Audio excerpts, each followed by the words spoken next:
নিঃশ্বাস নিয়ন্ত্রণ কথাটা জানি তো আমরা সবাই, কারণ আমরা তো প্রত্যেকেই নিঃশ্বাস আর প্রশ্বাস এই কথাটার মধ্যে ওতপ্রোতভাবে জড়িত, কারণ নিঃশ্বাস প্রশ্বাস ছাড়া তো মানুষ বাঁচেই না। কিন্তু নিঃশ্বাস নিয়ন্ত্রণ ব্যাপারটা কি, আজকের ভিডিওটা কেন থাম্বনেলে বলা হয়েছে এটাই আসল জিনিস, কারণ নিঃশ্বাস নিয়ন্ত্রণ ব্যাপারটা একটু বোঝার দরকার। দেখুন, আমরা বলি নিঃশ্বাস প্রশ্বাস। নিঃশ্বাস কোনটাকে বলা হচ্ছে? যেটাকে আমরা শ্বাস ছাড়ি সেটাকে বলা হচ্ছে নিঃশ্বাস, আর যেটা শ্বাস গ্রহণ করি সেটাকে বলা হচ্ছে প্রশ্বাস। যদি শাস্ত্র খোঁজেন তাহলে সবসময় শাস্ত্রের কতগুলো জিনিস আপনারা ফলো করেন বা আমরা সাধারণত করে থাকি না, কিন্তু এর মধ্যে নিগূঢ় রহস্য লুকিয়ে থাকে। আচ্ছা, কেন প্রশ্বাস নিঃশ্বাস নয়, নিঃশ্বাস প্রশ্বাস কেন? আচ্ছা, কেন দেওয়া আর নেওয়া, দেওয়া নেওয়ার জায়গায় নেওয়া দেওয়া কেন বলা হয় না? এরকম ধরনের অনেক প্রবাদ আছে, বলতে গেলে ভিডিও লম্বা হবে, ভিডিও লম্বা করে লাভ নেই। তাহলে এই প্রবাদগুলোতে এমন কিছু বক্তব্য আছে না, যে বক্তব্য আমরা বুঝতে পারি। আমরা প্রত্যেকে প্রাণায়াম করি, প্রাণায়াম সম্বন্ধে জানি। আমরা বিভিন্ন সোশ্যাল মিডিয়া বিভিন্ন যোগী মহাপুরুষ তাদেরকে শ্রদ্ধা জানিয়ে বলছি, তারা প্রাণায়াম শেখান, তাদেরকে দেখে আমরা অনেকেই প্রাণায়াম শিখি।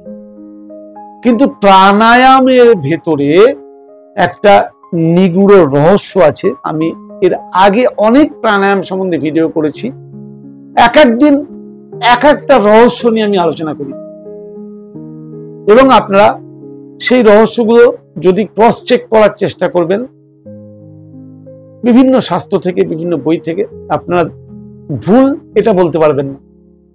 কিন্তু এটা নিয়ে কেউ বলে না, কারণ ভিডিও ওই বেশ মজাদার ভিডিও হবে, নাচানাচির ভিডিও হবে, রসের কথা বলবে, সেই সব ভিডিও দেখার লোক প্রচুর, কিন্তু এই ধরনের জ্ঞানবর্ধক ভিডিও দেখার লোক নেই। একটু বড় ভিডিও হলে আমাকেও দু চারজন বলেন যে ভিডিও কেন বড় করছেন। যাই হোক, তাহলে নিঃশ্বাস নিয়ন্ত্রণ আসলে যারা প্রাণায়াম করেন তাদের জন্য এইটি জানা সবার আগে দরকার। যোগ অভ্যাস করতে গেলে বা প্রাণায়াম অভ্যাস করতে গেলে, প্রাণের আয়াম করতে গেলে নিঃশ্বাসকেই নিয়ন্ত্রণ করতে হয়, প্রশ্বাসকে নয়। কোন জায়গায় কোন প্রাণায়ামের ভেতরে আপনি একমাত্র ভাস্ত্রিকা প্রাণায়ামে নিঃশ্বাস আর প্রশ্বাস দুটোই ব্যালেন্স ইকুয়াল বলা আছে, বাকি কোন প্রাণায়ামে প্রশ্বাসের কথা বলাই নেই।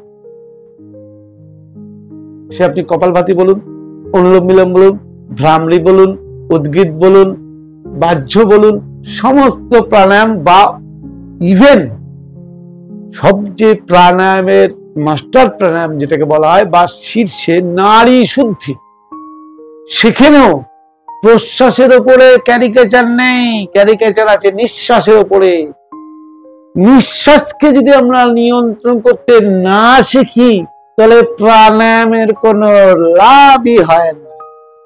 এটা আমরা অনেকেই জানি না, আমাদের দোষ নেই, কারণ ভিডিও বড় করলে তো লোকে দেখে না, তাই লোকে শুধু প্রাণায়াম করা খুব ভালো, প্রাণায়াম প্রচুর লাভ, প্রাণায়াম করুন, এইভাবে ব্যাস, এইটুকুই। কিন্তু এর আগে এবং এর পরে আরো অনেক কথা আছে যেগুলো না জানলে প্রাণায়াম করে ওই সময়টা নষ্ট হচ্ছে মাত্র। অবাক লাগছে না? কেউ তো বলেনি। আচ্ছা, আমি বলছি একবার পুরোটা শুনে দেখুন, সঙ্গে থাকুন, পুরোটা শুনে দেখুন। যদি দেখেন আমি ভুল বললাম কমেন্ট করে জানাবেন, আর যদি ঠিক বলে থাকি, আপনি চারিদিক থেকে বিভিন্ন শাস্ত্র খুঁজে এসে দেখেন, যদি ঠিক বলে থাকি তাহলেও অবশ্যই কমেন্ট করে জানাবেন যে আজকের ভিডিওটা আপনার কতটা কাজে লেগেছে। আর আমি যেভাবে বলছি সেভাবে আজ থেকে যদি আপনি প্রাণায়াম শুরু করেন, আগামী 7 দিনে আপনি নিজে বুঝতে পারবেন যে প্রাণায়ামের কি ক্ষমতা আছে। কিন্তু আমরা সবাই বলি প্রাণায়াম তো করছি, কোনো লাভ তো পাচ্ছি না। আরে প্রাণায়াম করছি বলাটা যতটা সোজা, প্রাণায়াম করাটা অত সোজা নয়। তখনই সোজা হবে যখন আমরা প্রাণায়ামের গ্রামারটা বুঝবো। যেমন আমরা ছোটবেলায় বর্ণ পরিচয় পড়ি, বর্ণ আমরা সবাই চিনি, কিন্তু আলাদা করে গ্রামার পড়তে হয় উচ্চশিক্ষা নিতে গেলে। এক্ষেত্রেও ঠিক তাই, প্রাণায়ামেরও কিছু গ্রামার আছে, যে গ্রামারটা নিয়ে কেউ বলে না। তাহলে নিঃশ্বাস নিয়ন্ত্রণ আজকের বিষয়বস্তু। তাহলে আমরা এটুকু বুঝে গেছি যে যখন শ্বাস ছাড়বো, সেই শ্বাস ছাড়াটাকে বলা হয় নিয়ন্ত্রণ। এই নিয়ন্ত্রণটাই হচ্ছে প্রাণায়ামের মুখ্য উদ্দেশ্য। প্রাণায়াম কথাটার মধ্যেও এটা বলা আছে, প্রাণের আয়াম। প্রাণ অর্থাৎ প্রাণবায়ু, যেটা আমরা শ্বাস নিচ্ছি, সেটাকে আয়াম অর্থাৎ তাকে দৈর্ঘ্যে প্রস্থে টেনে লম্বা করো। আয়াম কথাটার মানে এটাই। সংস্কৃত ভাষা থেকে আমরা হিন্দি বিভিন্ন রকম মানে করেছি। আয়ামের উদ্দেশ্য বিস্তার। তাহলে প্রাণের বিস্তার, কোন প্রাণের? যে প্রাণ আমি নিয়েছি সেইটার বিস্তার। বিস্তার কিভাবে সম্ভব? যখন আমি নিঃশ্বাসকে প্রসারিত করব, নিয়ন্ত্রণ করে ধীরে ধীরে প্রসারিত করব। প্রাণায়াম আমরা সবাই জানি। আপনি বলুন তো প্রাণায়ামের এই মানে আগে আপনি কোথাও শুনেছিলেন? কারণ কেউ বলে না। তাহলে প্রাণায়ামে যে কোনো প্রাণায়াম করার সময় আমি আগে বলে গেছি, ভাস্ত্রিকা প্রাণায়ামের ক্ষেত্রে ব্যালেন্স নিতে যতক্ষণ টাইম, ছাড়তে ততক্ষণ টাইম। ওখানে কিন্তু শ্বাস নিয়ন্ত্রণের কথা বলা নেই।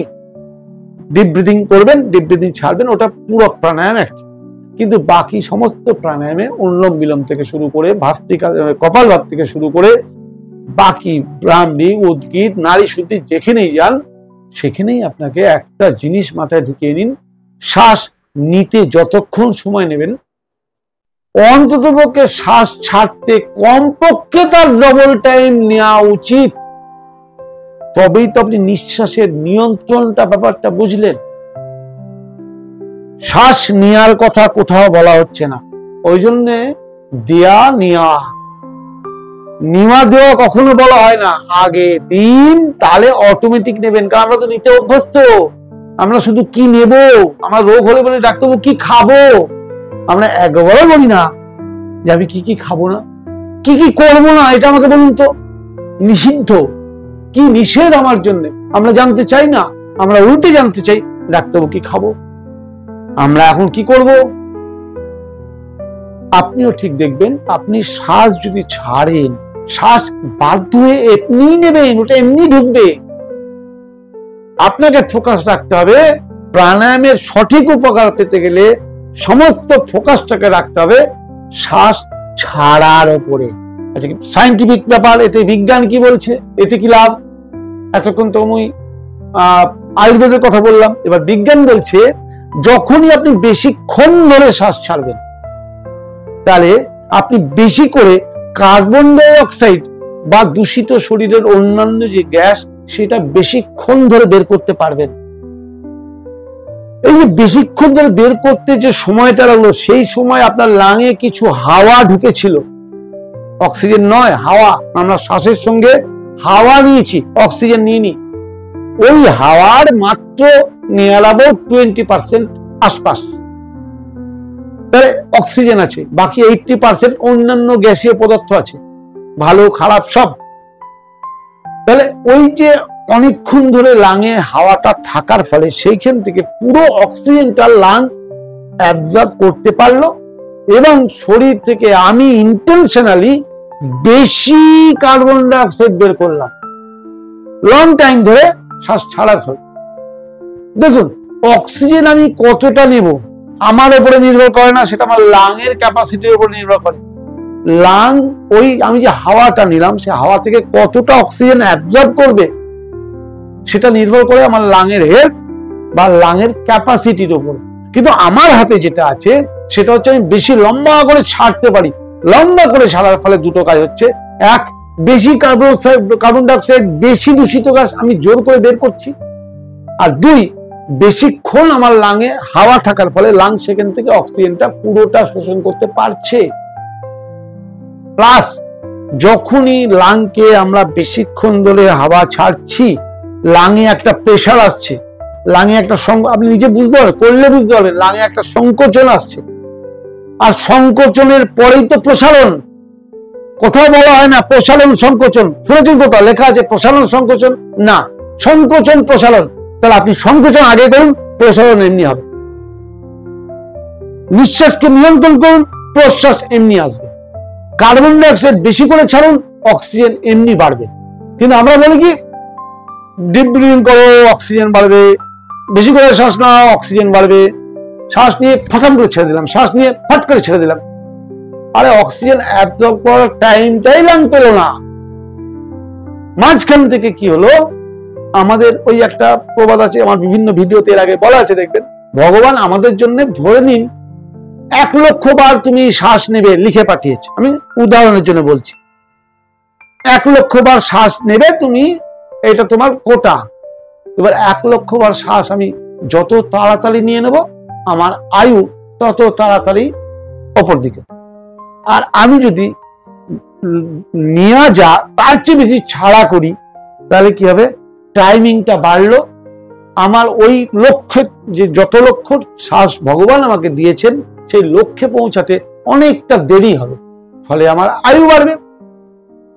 আপনি 7 দিন যদি প্রকৃত এই ট্রেনিংটা নিয়ে প্রাণায়াম করতে পারেন, যারা প্রাণায়ামের অলৌকিক ক্ষমতাকে বিশ্বাস করেন, যারা প্রাণায়ামকে ভালোবাসেন, যারা ঋষিদের এই অলৌকিক আবিষ্কারকে, এর ভিতরে কি রহস্য যদি পেতে চান, একবার প্ল্যান করে আজকের ভিডিওটা আর একবার পুরো শুনে নিন। শুনে নিয়ে প্রাণায়াম করে দেখুন তো প্রাণায়ামের লাভ পান কিনা। প্রাণায়ামকে কল্পতরু বলা হয়েছিল, আমরা এখন মনে করি প্রাণায়াম তো সবাই করে, আমিও করি, প্রাণায়ামে কি ক্ষমতা। আরে আমি তো প্রাণায়াম তো করি না, ওই কমার্শিয়ালাইজ হয়ে গেছে, সবকিছুর মধ্যে এখন ব্যবসা, বিজনেস হয়ে গেছে। যোগের আসল ডেফিনেশন আমরা জানার চেষ্টাই করিনি, আমরা যোগার পিছনে দৌড়াচ্ছি। এখন বসে একটু করলে আমি প্রচুর প্রাণায়াম করে ফেললাম, আমার বড় বড় প্রাণায়ামবিদ, কিন্তু প্রাণায়াম কথাটার সঠিক মানেটাই আমরা, ভেতরে গুরু রহস্যটা কি সেটাই আমরা বুঝতে পারিনি। নিঃশ্বাসের নিয়ন্ত্রণ কোথায় করব, কেন করব, এটাই আমরা বোঝার চেষ্টা করিনি। আজকের ভিডিওটা শুধু ছিল নিঃশ্বাসের নিয়ন্ত্রণের উপরে। কেমন লাগলো জানাতে ভুলবেন না। যদি ভালো লাগে অবশ্যই আমি বলবো লাইক বাটনটা টিপে দেবেন, আর আপনার আত্মীয় স্বজন, বন্ধু বান্ধবদের মধ্যে অবশ্যই শেয়ার করবেন, কারণ তারাও তো এই ভুল হয়তো করছে, অথচ তাদেরও তো জানা দরকার নিঃশ্বাসের নিয়ন্ত্রণ কেন এবং কিভাবে করা উচিত। আর যারা নতুন দেখলেন, চ্যানেলটিকে সাবস্ক্রাইব করে নেবেন। এরকম ধরনের আরো আমার যা জানা আমি আপনাদের সঙ্গে আগামী দিনে শেয়ার করতে পারবো। নমস্কার।